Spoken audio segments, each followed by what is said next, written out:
Evgeny Usachev, and I'm a teacher trainer, and I work for the Moscow International Academy. So I understand it's nearly the end of today, this intensive day of trained English games, but I'll try to be as brief as possible, and I'll briefly outline the apps which might be used for educational purposes, right? Apps for English language learning. So, as we start, first I'd like to know, has any of you ever used apps in your classes? No? Not so many. Okay. Right. Yeah, and you. All right. Right. So on the screen you can see one of the examples of the apps. We'll speak about it a bit later. I like this pretty picture and pretty shape of a girl. But if you look closer, there are some words inside, yeah? Because it's so-called word cloud, right? And we'll start with a short quiz. Another word cloud. Inside this word cloud, you can see some words. And there is the only word which is not related to technology, by the way. Can you spot it? Worm. No, it is. Because worm is a specific software which may infect your computer. It's called worm, a worm, right. Any other ideas? Sorry? Spinner, exactly, yes, spinner, yeah. Because all the others, such as drive, Java, bookmark, even bug or mouse, so they all relate to technology somehow, and now they have so-called a double meaning. Okay. So, in my talk today, I will be covering three main issues. First of all, the role of games in LT, briefly, and technology in LT. Then I'll outline the main digital tools, which might be, or apps, which might be used in English language teaching. And I'll share some useful resources with you, which you can use in your classes. So this wheel is called, by the way, it has some amazing name. It has a name, iPedagogy wheel, yeah, which comes from iPad, pedagogy, and it relates to different, it's not so good visible, but you'll get my presentation. You'll see what actual verbs or actions students might do, and all related apps. And just the small amount they can use, for instance, for searching information or sharing information, things like that. But there is some theory behind that, okay? So, on the screen you can see a funny picture of, say, 21st century teacher who has some necessary skills, but of course he's supposed to be, we have the word geek, right? Do you know the meaning? Yeah. So, which is the opposite to technophobe, yeah? So, and of course, modern teachers are supposed to be skillful at technology and using technology. But on the other hand, if we look at most teachers who work at secondary schools or just language schools, they're a bit different, right? They have a lot of parts of the body to express their feelings related to students, right? I particularly like that they have a heart that can help them just to love kids and students, right? But how to switch from this so-called human-related mode into technology mode? So it's a big transition, right? And I talked to many prominent people in technology area and asked them how to switch, and they say start by little steps. Yeah. I hope my today's presentation will give you a chance to make your first step if you have never done technology class, or anyway will give you a new vision of how technology might be used, and game-based apps. So I'll start with the first. You will see the resource, the website, and some I'll give you some comments on that. Are you familiar with this site, Photofania? All right. Sorry? Not yet, okay. What it does, it helps you create amazing pictures, unexpected pictures. First of all, you can impress your students, and then your students can make this picture just using a photo and this software, which is absolutely free. It is not supposed to be downloaded on your PC, and for instance, you may get pictures like this. Do you recognize the person? Okay, this is Елена Пересада. Gambling, right? Or it may be more serious environment like this. And again, you see here at the top, right? So this particular app has a few sections in which you can actually select a particular category. It may be topic-based, or it may be just technology-based. And then what you need to do, you need to download your photo, or your students need to download some photo. And then it turns the photo into a funny story. So how can we use it in our classroom environment? First of all, this sort of stories may encourage some creative ideas, yeah, brainstorming. And the other thing might be they're supposed to create not just ideas, but a complete story based on the picture. So it may be used for creative writing, for instance, right? And of course, it's fun, and it helps to build up good relationship with our students, right? And it's engaging. So Photofania, remember that.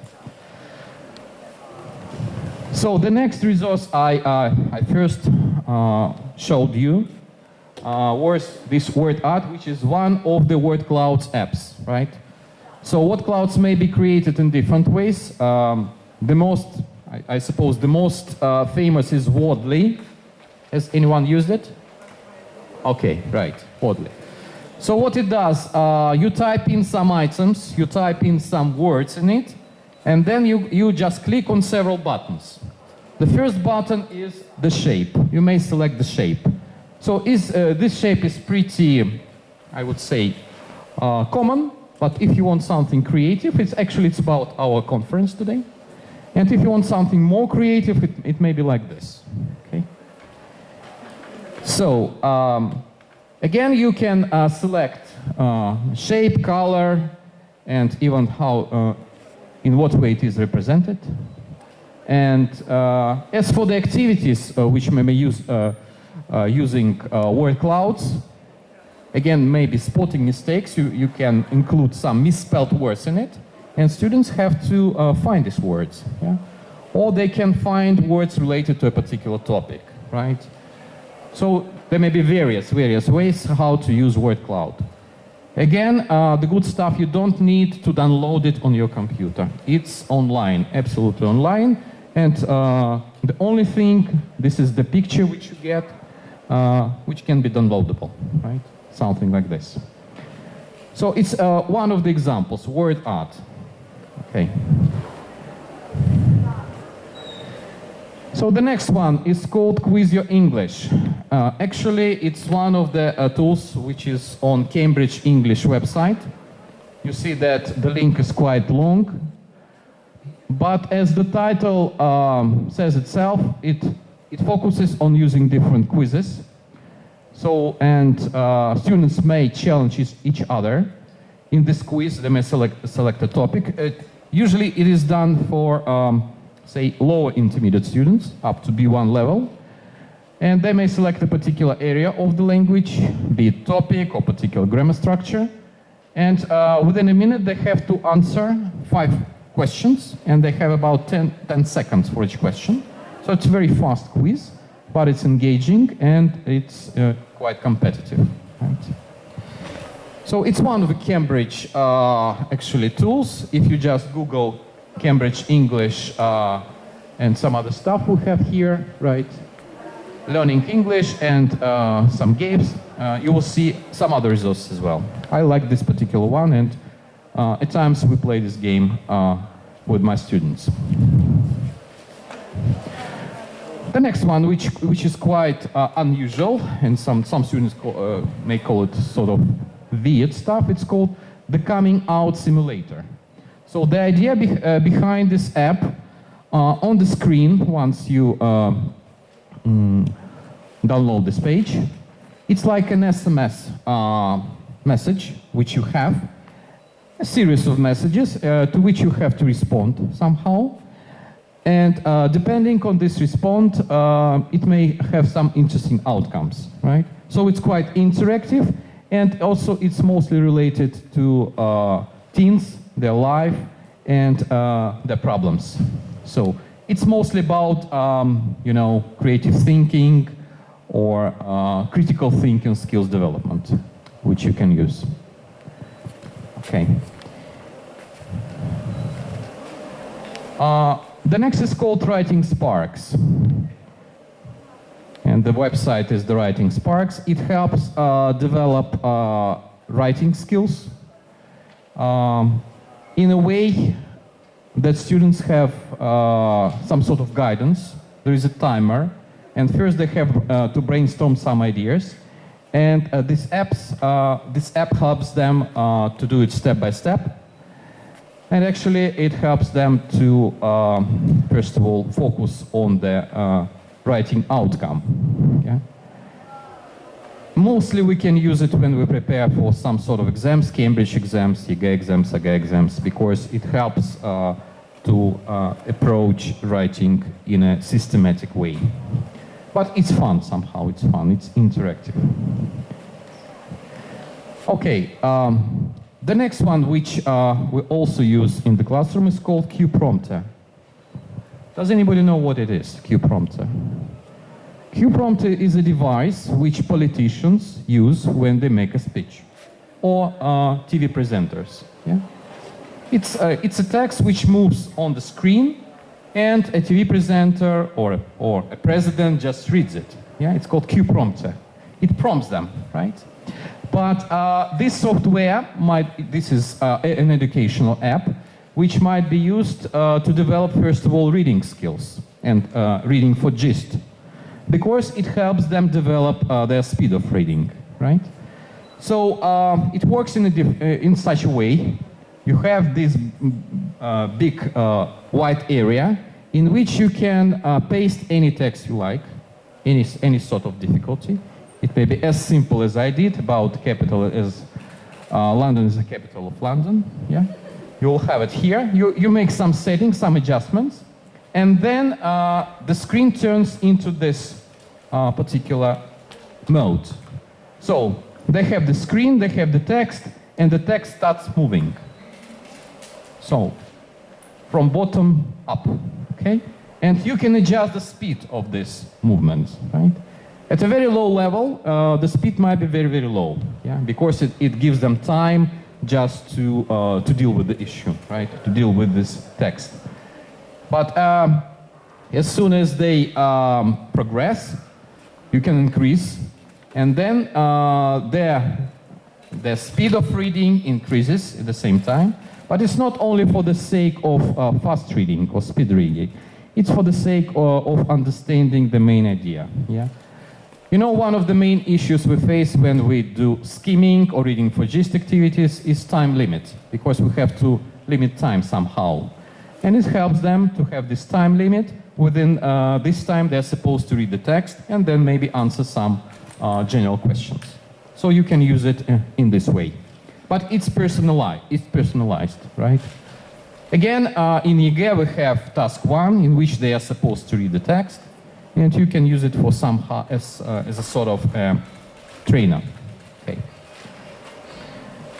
So the next app is called Text Adventures, and it is used to develop both reading skills in an interesting way, because students are supposed to read the text, which is quite adventurous, and then they are free to choose how the story develops, yeah?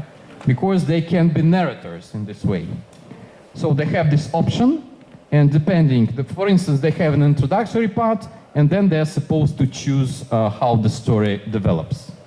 Again, it helps them, on the one hand, develop their reading skills, on the other hand, develop their critical thinking or maybe creativity skills, right? And it's fun. It's really fun. It's available for as low levels as A2, B1, or A1+. Okay, text adventures. The next one, which I particularly like, it's focused on developing listening skills, and it's called lyrics training. As the title involves, it is based on lyrics of famous songs. So the songs which are maybe in top 10, top 20. And what it does, they have these videos, mostly YouTube videos, and students are supposed, and they are leveled, and students are supposed a particular song, and then they either listen to the song, and they have the gaps actually in the subtitle area, which they have to complete, but they have a time limit, because when the song is on, they have to type it in, right? Just not to fall behind.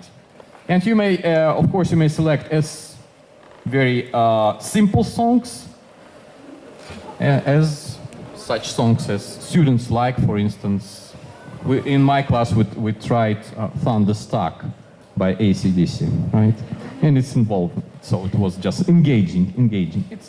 And at the same time, it's quite competitive, because it can be done as a group activity and they compete against each other. And for the most advanced students, it's like a dictation. They listen to the song and type in the words, the lyrics. Okay. So the good stuff, these songs are leveled, okay, graded. The next one is called Tontastic. So it helps. It is aimed at developing speaking skills, and it helps kids and young teens, I would say, develop their stories, so they can create small movies or even cartoons.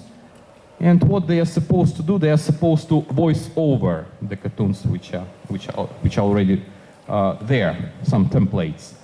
So again, they have to act like an actor, and they can practice different intonation patterns, and of course it's engaging. So you can create a particular project with them.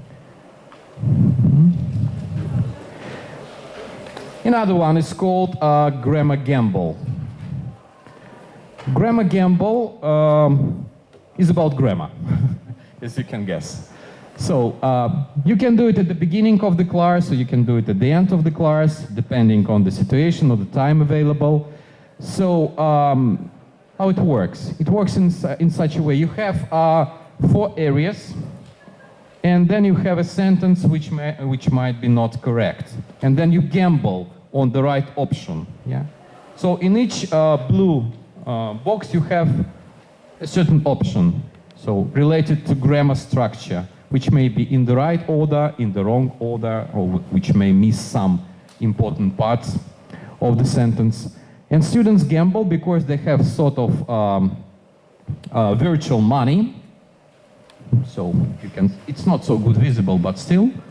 And then if they are correct, if they select a particular box, like in a casino, they may win or lose, right? But it's still, they can bet a particular sum of money on that if they are sure that this particular option is correct. And again, it's quite engaging. So you can do it, as I said, at the beginning or at the end of the class. For example, you see this red line, it's how much they can bet, they can gamble on a particular end. What's good, it's a visible score they've got, how they're doing in this casino, I would say. And you can choose a particular area of grammar just to repeat, to recycle, because typically it's some sort of recycling activity or drilling activity, yeah? Just to check their progress.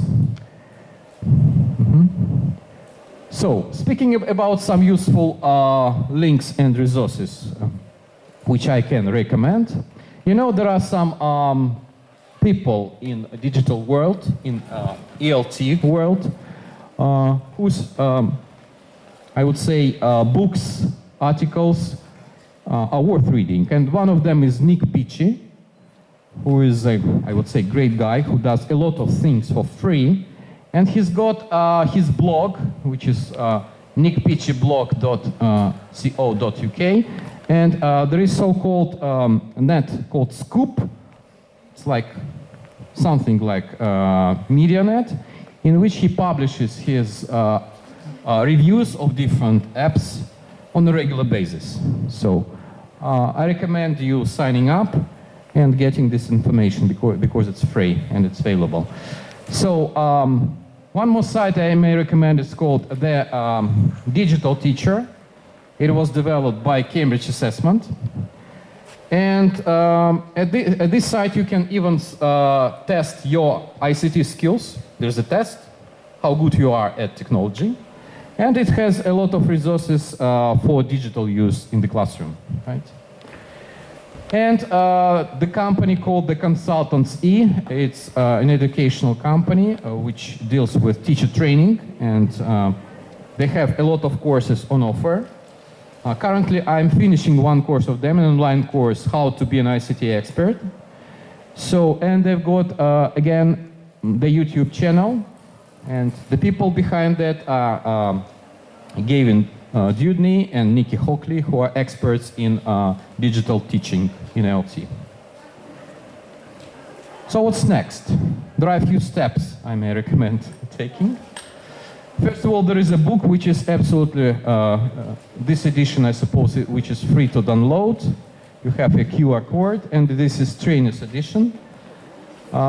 This is Nick Pichi's book, which got this, you know, ELT Tons Award. So it's quite an important event when books and publishers get these awards. So in our academy, we have online courses based on Pearson courses, and you may sign up for courses which are available right now, focusing on different methodological issues, such as teaching young learners, which is closer to the issues we are discussing today. They are based on some video lectures and some materials, and at the end there is a test. So what makes it good, you don't need to travel anywhere, it's not face-to-face, it's online, and then you get, if you do 4 courses in a row, you get a TEFL certificate from Pearson. And we have this list of courses available, as well as Pearson certificate. If you do 4, if you do just a single one, you'll get Russian state-recognized удостоверение, which sometimes is necessary. Every 3rd year we're supposed to get it, right? It's our standards. So issued by the Moscow International Academy. So one more thing, on the 15th of September, we are hosting a free of charge event in Moscow International Academy. You are free to come. It's Saturday from 11 to 1 p.m. And we'll be discussing how to use digital tools in the classroom. And there will be a 2-day training later on, which I run. If you are interested in getting not only information, but developing some practical skills, you are more than welcome to sign up. Follow the course. And one more thing, we need, you know, when we live in this technology and we have to develop, I created a Facebook group. Again, you are welcome to join, in which we discuss some important issues. So here's the QR code. It's Trend English Technology. Okay. So if you have any questions, I'm more than happy to answer. Any questions?